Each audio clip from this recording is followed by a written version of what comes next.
Hello everybody, hello medicos. तो आपका स्वागत है भाई आज के इस लेक्चर के अंदर। तो यार आज हम लोग एक टॉपिक को डिस्कस करने के लिए देख रहे हैं, तो वो है वॉमिटिंग। तो यार एमबीबीएस वर्कर के अंदर सबसे तो पहले टॉपिक हम डिस्कस करने वाले वॉमिटिंग। तो यार देखो, ये जो टॉपिक होता है ये जनरली जीआईटी के अंदर इससे जो क्वेश्चन होता है वो आ जाता है कभी कभी। मतलब ठीक है, उतना ज़्यादा कोई हॉट टॉपिक नहीं है, पर ये अगर ये आ गया ना तो ये बहुत आसान क्वेश्चन होता है। मतलब मज़ा आ जाएगा अगर ये क्वेश्चन आ गया तो, क्योंकि इसके अंदर कुछ है नहीं। देखो, वॉमिटिंग जो होती है, आप लोग पहले उसका एक डेफिनेशन लिख दो। अब वो डेफिनेशन क्या होता है कि it is a process by which stomach get rid of its own content. कि मतलब अगर एक ऐसी प्रोसेस जिसकी वजह से जो स्टमक है ना वो अपने खुद के कंटेंट को क्या कर दे, लॉस कर दे, उसे क्या बोलेंगे हम लोग, वॉमिटिंग बोलेंगे। इतना सिंपल है। और ये जो होती है दो तरीके की हो सकती है, नॉर्मल वॉमिटिंग या फिर मोशन सिकनेस।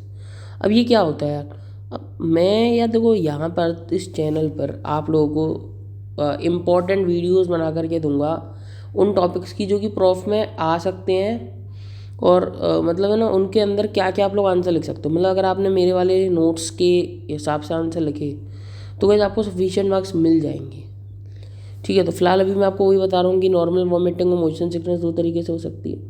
अब वैसे अगर आप लोग उसमें जाओगे, अगर आप लोग देखते हो नर्वस सिस्टम में भी, नर्व जो वाला पार्ट आएगा उसके अंदर मोशन सिकनेस को थोड़ा सा और एलेबोरेट कर रखा है गाइस। ठीक है, पर अभी जैसे कि हम लोग, मैंने बोला आपसे कि अभी सबके इंटरनल्स चल रहे हैं, तो मैं जीआईटी के पर्सपेक्टिव से मेनली बात कर रहा हूँ। तो यार जीआईटी के जब अब हम लोग थोड़ा सा और आगे जाएंगे तब मैं आप लोगों को वीडियोज़ में, तब मैं आपको नर्वस सिस्टम के पर्सपेक्टिव में भी इसमें ऐड करके बता दूँगा। आप लोग मेरे चैनल पर रेगुलर रह सकते हैं। आप लोग लाइक सब्सक्राइब का बटन दबा दीजिए, आपको अगर वीडियो पसंद तो लाइक कर दीजिए। तो गाइस चालू करते हैं हम लोग नॉर्मल वॉमिटिंग से। तो यार अगर हमारे को कोई भी पहले तो आंसर लिखना है ना, तो यार इसका आंसर बेसिकली अगर मैं बोलूँ आपसे वॉमिटिंग का, तो यार आपको सही तरीका बताऊँ ना लिखने का, तो वो पता है क्या है कि आप लोग अपने आंसर को कुछ 4 पॉइंट में ख़त्म करो। मतलब जैसे नॉर्मल वॉमिटिंग है तो उसमें आप पहले स्टिमुलाई बताओ कि स्टिमुलाई क्या है, उसके अंदर उसका रिसेप्टर क्या है। कि मतलब ये आपको, जैसे मैं अभी नॉर्मल वॉमिटिंग को डिस्कस करूँगा ना तो समझ में आ जाएगा कि स्टिमुलाई किसे बोल रहे हैं, रिसेप्टर किसे बोल रहे हैं, एफरेंट एंड डिफरेंट नर्व कौन सी हैं, और रेस्पॉन्स क्या हो रहा है। ठीक है, अभी मैं आपको डिस्कस करूँगा ना पूरा तो समझ में आ जाएगा। और पहली बात तो एक चीज़ जान लो कि vomiting is a reflex action, और रिफ्लेक्स सेक्शन का होता है आर्क या फिर पाथवे। ठीक है, चलो ठीक है। तो फिर हम, मैं आप लोगों से जैसे कि बोला मैंने, स्टिमुलाई क्या है। तो यार देखो, सबसे पहले तो हमारी जो मेन हेडिंग है वो है स्टिमुलाई। स्टिमुलाई के अंदर हमारे पास टोटल 3 तरीके की यहाँ पर क्या बोल सकते हैं, 3 तरीके की स्टिमुलाई देखने के लिए मिल सकती है। Over excitation, distinction of stomach और ओवर एक्साइटेशन। यानी कि स्टिमुलाई का मतलब ये है कि आखिर क्या कॉज करा रहा है मतलब कि वॉमिटिंग को, वॉमिटिंग किसकी वजह से हो रहा है गाइस। ये चीज़ क्या बताती है हमारे को, एक्सटर्नल, मतलब कि यही होती है स्टिमुलाई। स्टिमुलाई का मतलब क्या होता है कि किसकी वजह से, वजह, कारण, कारण कि कारण क्या है यार आखिर वॉमिटिंग का। तो यार अगर हम लोग एक्सटर्नल स्टिमुलाई की बात करें तो इसके अंदर कारण क्या है, ड्रग्स है। यार देखो, ऑब्वियसली ड्रग्स कारण हो सकती है, या फिर केमिकल्स, जो वेरियस तरीके के केमिकल्स हैं, ड्रग्स हैं, वो इसका कारण हो सकते हैं। कि यार आपने कोई मान लो ड्रग ली है ना, और वो जो ड्रग है वो मतलब बेसिकली ऐसा बोल सकते हैं ना कि यार एक्सेप्टेबल नहीं थी, या फिर मतलब है ना ऐसा कुछ हो गया जिसकी वजह से, उसकी वजह से थोड़ा सा आपको एलर्जिक टाइप हो गया।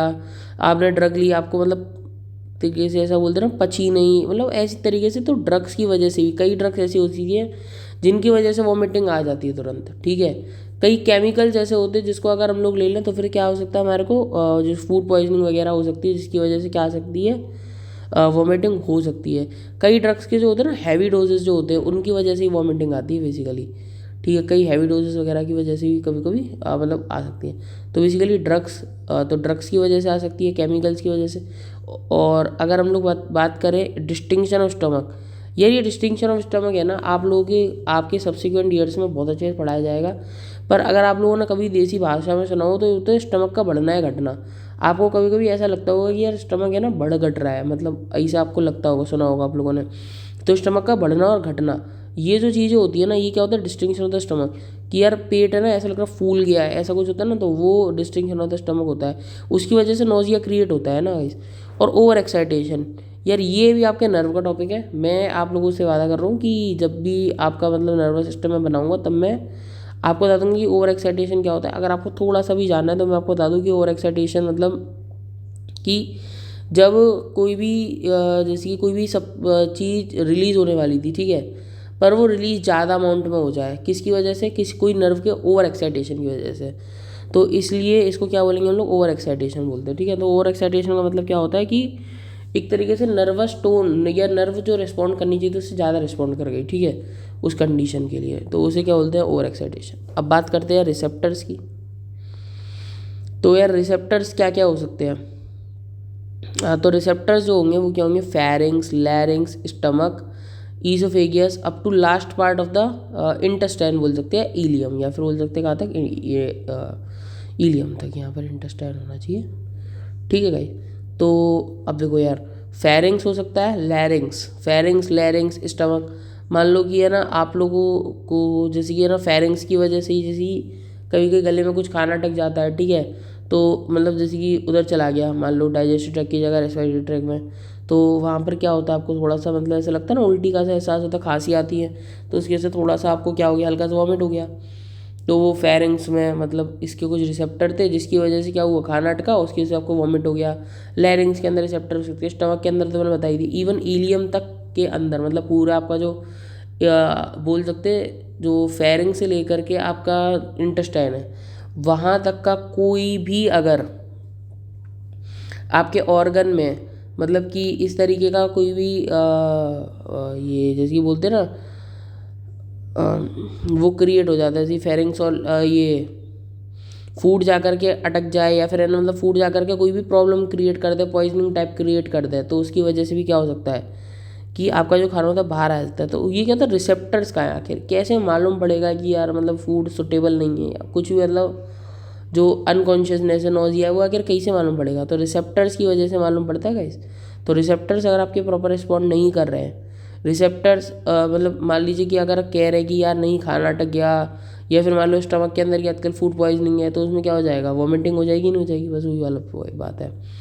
एफरेंट एंड ईफरेंट, अब ये नर्व्स कौन सी हैं जो इस काम को वो दे रही हैं, तो ये इसमें वेगस नर्व होती है और सिंपैथेटिक नर्व होती है, दो ही तरीके की नर्व है यार। ये तो खैर याद करने वाला पार्ट है, क्योंकि आपको मालूम होना चाहिए कि जीआईटी के जो मेनली फंक्शंस होते हैं वो वेगस कंट्रोल करती है, ठीक है, और यही क्या होती है, एफरेंट नर्व्स होती हैं। और ईफरेंट नर्व्स की बात करूँ या मोटर नर्व की बात करूँ, ठीक है, तो मोटर नर्व जो होती हैं वो तीन तरीके की होती हैं, क्रेनियल नर्व। और देखो यार, ये जो आपका नॉर्मल ब्रीथिंग के अंदर मैंने आपको नर्व्स आई है ना, नर्व्स तो सेम रहेंगी यार।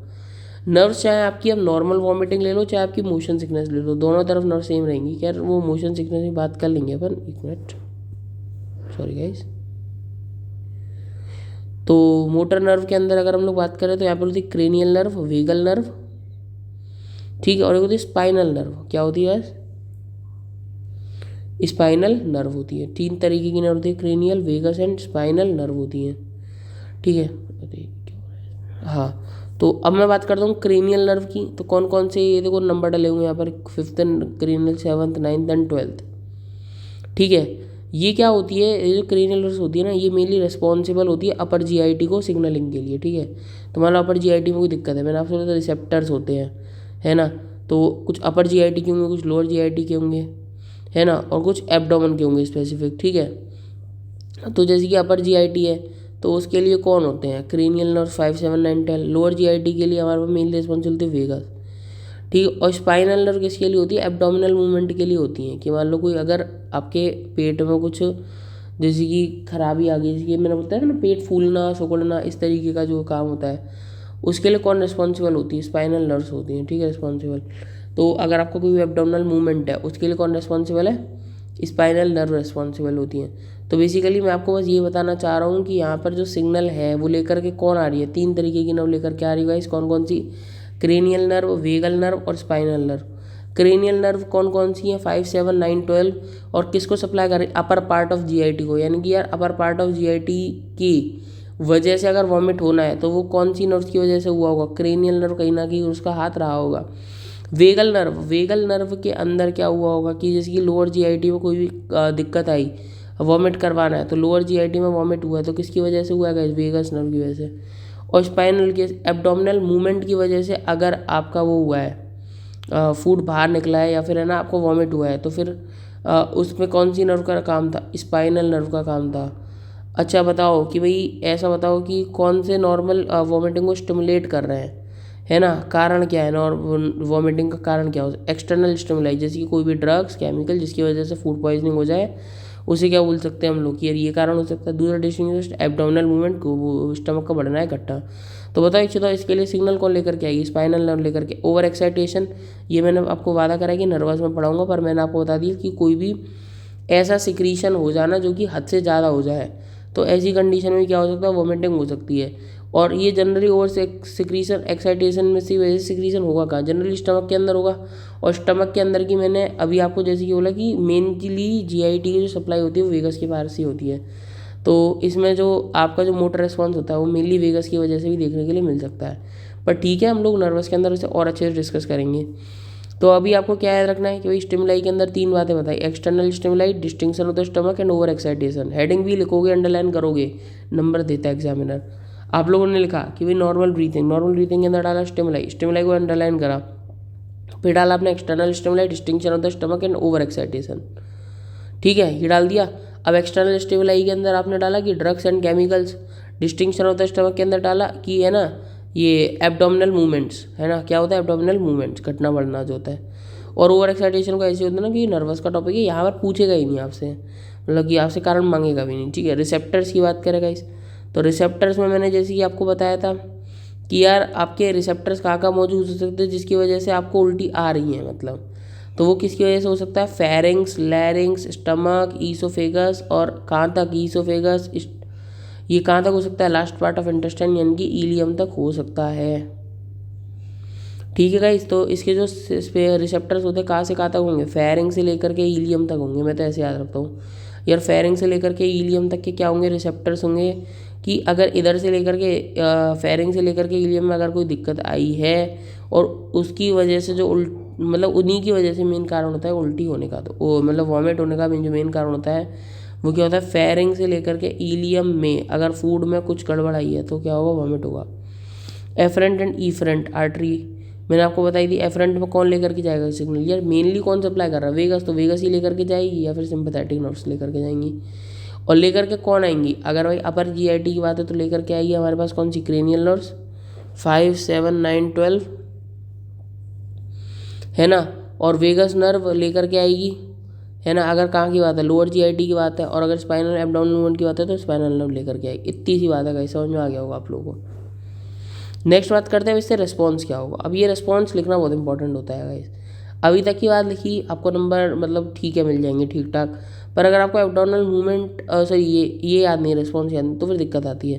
पहले तो रिस्पॉन्स को जान लो होते क्या है। वो उसके बोलते हैं वॉमिटिंग एक्ट, बोलते क्या होता है? Vomiting act.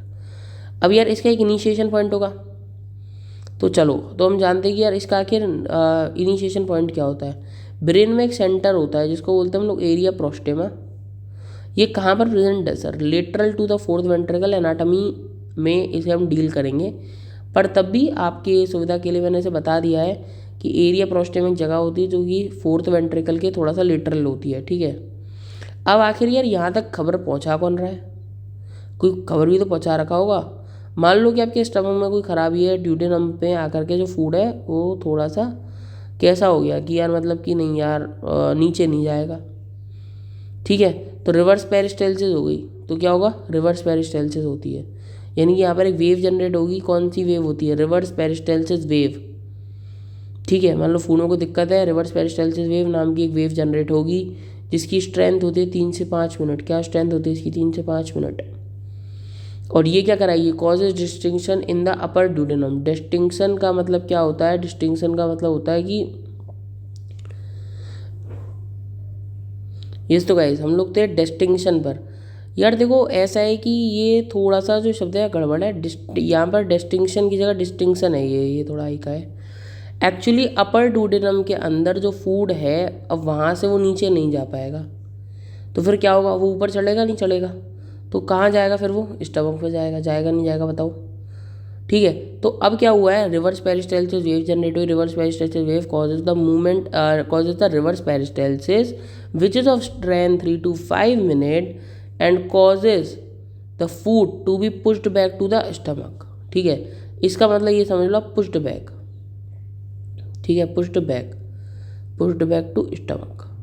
तो यहाँ से जो फूड है वो कहाँ गया, स्टमक में वापस गया। ठीक है guys, next, after reaching stomach lower oesophageal sphincter ये एक सेकेंड, ये क्लोजेस नहीं है यार, ये ओपन से है, ये थोड़ा सा गड़बड़ हो गया यहाँ पर। देखो ऐसा है कि जैसे ही फूड है ना स्टमक में पहुंचा, जो ईसोफेजियल स्फिंक्टर है वो क्या हो जाएंगे, ओपन हो जाएंगे। ईसोफेगस कंटेंट्स आर, वो क्या हो जाएंगे फिर फाइनली जो फूड है जैसे ही वो ओपन हुए वो ईसोफेगस में खल जाएगा फूड। ठीक है, ये थोड़ा सा यार वो गलती से हो जाता है कभी कभी नोट्स बनाने में। तो ओपन हो गए तो इससे क्या होगा, ईसोफेगस क्या होगा, कंट्रैक्ट होगा, और जिसके जो कंटेंट है वो कहाँ आ जाएंगे, सब माउथ में आ जाएंगे। ठीक है, अब माउथ में आ गए, soft palate is raised shutting nasal cavity. आप लोगों को मालूम होगा यार, जब भी कोई भी जो कंटेंट है अगर वो वापस निकल रहा है तो फिर क्या नेजल कैविटी के थ्रू भी निकल सकता है, उसकी वजह से क्या हो सकता है, डैमेज हो सकता है सेल्स वगैरह में। तो क्या इसे बंद करना जरूरी नेजल कैविटी को, तो नेजल कैविटी को बंद करने का कौन काम करता है, सॉफ्ट पैलेट। ठीक है, कंटेंट इज लीस्ट आउट। ठीक है, अब आपको ये समझ में आ गया कि भाई इसका एक नर्वस एस्पेक्ट है। नर्वस एस्पेक्ट सर पूरा तरीके से ब्रेन में है, और इसका एक सर स्टमक जीआईटी के अंदर भी एस्पेक्ट है। जीआईटी के अंदर एस्पेक्ट क्या है कि जहाँ पर फूड अटकेगा या जहाँ पर हमारे को लगेगा कि यार हाँ यहाँ पर गड़बड़ है फूड में, वहाँ पर क्या होगा, एक वेव जनरेट होगी जो कि क्या कराएगी, रिवर्स पेरिस्टाल्सिस कराएगी। उसकी स्ट्रेंथ क्या होगी, 3 से 5 मिलीमीटर होगी, जिससे जो फूड है वो उल्टा रास्ता फॉलो करता हुआ जाएगा। जैसे ही वो माउथ के अंदर आएगा वहाँ पर सॉफ्ट पैलेट क्या कवर करेगी, नेजल कैविटी को कवर करेगी, ताकि फूड उसके अंदर खल नहीं जाए नेजल कैविटी के अंदर, और कंटेंट क्या कर दिए जाएंगे, आउट कर दिए जाएंगे। अब यार ये तो ठीक है यार, ये सब हो गया। अब ऐसी कंडीशन में जो डायफ्राम होता है वो क्या होता है, रिलैक्स होता है। डायफ्राम रिलैक्स होता है, इसका मतलब क्या है कि यार सांस बाहर जा रही है। ठीक है, expiratory muscles contract, expiratory muscles क्या करती है, कॉन्ट्रैक्ट करती है, मतलब कि जो एक्सपायरेशन की जो भी मसल्स हैं नीचे या ब्लैडर वगैरह की, वो सब क्या होते हैं, कॉन्ट्रैक्ट फील्ड में आती है। Abdominal wall also contract, abdominal wall क्या हो सकता है, कॉन्स्ट्रिक्शन हो जाता है कि अब उसे शांति मिल गई, इसीलिए क्या होता है, कॉन्ट्रैक्शन होता है। कॉन्ट्रैक्शन होता है शांति मिल गई, और ऐसी एक्सपायरेटरी मसल्स क्या होती है, कॉन्ट्रैक्ट होता है शांति हो जाती है। ठीक है उधर, अब कॉन्ट्रैक्ट, ये बात याद रखनी है क्योंकि क्या ना जनरली बच्चे कहते हैं कि अरे सर शांति तो रिलैक्स होकर के मिलेगी ना। अरे भाई सीधी बात है कि अगर यार कोई भी फ्लूइड आपका घट रहा है वहाँ से, मतलब जिसके एब्डोमेन से घट, तो यार एक चीज़ बताओ कि यार आपको ऐसा लगेगा कि यार पेट में ऐसा कि दबाव सा लग रहा है कि यार पेट से कोई पुश कर रहा है फूड को, जिसकी वजह से फूड ऊपर आया है, ऐसा लगेगा नहीं लगेगा। तो वो पेट पर दबाव कौन डालता है, कॉन्ट्रैक्शन ही तो हो रहा है पेट के अंदर। तो अब पेट के अंदर कौन कॉन्ट्रैक्शन, एब्डोमिनल वॉल करेगी, तो एब्डोमिनल का कॉन्ट्रैक्शन होना जरूरी है नहीं है, और एक्सपायरेटरी मसल्स का कॉन्ट्रैक्शन भी होता है। ठीक है, नेक्स्ट मोशन सिकनेस की बात कर लेते हैं गाइस। मोशन सिकनेस के अंदर अगर हम लोग बात करते तो स्टिमुलाई वही वाले टॉपिक से 4, तो यार ये मोशन की वजह से होता है, यानी कि आप कहीं जा रहे हो, आप गए किसी हाइट पर चढ़े, तो उसकी वजह से आपको क्या हुआ, वॉमिट लाइक फील हुआ, तो उसकी वजह से इसके जो रिसेप्टर्स होते हैं वो हमारे पूरी तरीके से कहाँ होते हैं यार, ब्रेन के अंदर होते हैं। CTZ रिसेप्टर्स होते हैं, क्या होते हैं, CTZ रिसेप्टर होते हैं, और इसीलिए इनको ट्रिगर जोन भी बोलते हैं, chemo receptive trigger zone receptors होते हैं। ठीक है, और इसके अंदर एफरेंट और ईफरेंट नर्व सप्लाई सेम होती है ना, efferent fibres and afferent fibres, afferent and efferent fibres are same. ठीक है, फिर इसके अंदर जो रिस्पॉन्स होगा वो किसकी वजह से होगा कि यार ऐसा हुआ कि आप कहीं भी गए, मोशन करा आपने, इनर ईयर के अंदर होती है लेब्रिंथ, होती है नहीं होती है। अब लेब्रिंथ का क्या हुआ, मोशन हुआ, तो वहाँ से जो सिग्नल्स हैं, जो बैलेंसिंग सिग्नल्स है वो कहाँ गए, सेरिबेलम पर गए। सेरिबेलम के पास होता है CTZ रिसेप्टर। लंबे समय से वो कर रहे हो आप लोग कहीं भी हो, तो फिर क्या होगा, CTZ रिसेप्टर क्या हो जाएंगे, एक्टिवेट हो जाएंगे। उन लोगों ने एरिया प्रोस्टेमा को वो लोग क्या करेंगे, उन लोग उसको क्या करेंगे, जगाएंगे एक तरीके से। CTZ रिसेप्टर कौन है, आपकी मम्मी है, और जगा नहीं आपको, तो एरिया प्रोस्टेमा को जगाया, और ऐसे ही पूरी प्रोसेस आपको वापस छाप देनी है कि भैया यहाँ पर क्या होगा, एक पेरिस्टाल्सिस वेव जनरेट होगी, उस पेरिस्टाल्सिस वेव की वजह से क्या होगा, जो स्टमक जो आपका जो कंटेंट है इंटेस्टाइन में, अगर बाई चांस मान लो फूडी कंटेंट, तो इंटेस्टाइन से स्टमक में जाएगा, स्टमक से फिर ईसोफेगस में, ईसोफेगस से जाएगा फिर फेरिंग्स में। जैसे फूड ईसोफेगस से फेरिंग्स की तरफ या ओरल कैविटी अप्रोच करेगा तो नेजल कैविटी को सॉफ्ट पैलेट कवर कर लेगी, उससे क्या होगा, जो फूड है वो बाहर आ जाएगा और नेजल कैविटी में जाने से बचेगा। तो ये सब चीज़ें छोटे छोटे पॉइंट है गाइस, अगर आप लोग इस तरीके से इसका आंसर लिखते हो तो यार इस बात की तो गारंटी है नंबर तो कोई नहीं काटेगा यार। मतलब कि इतना जो इसमें लिखा हुआ है वो काफ़ी सफिशेंट है।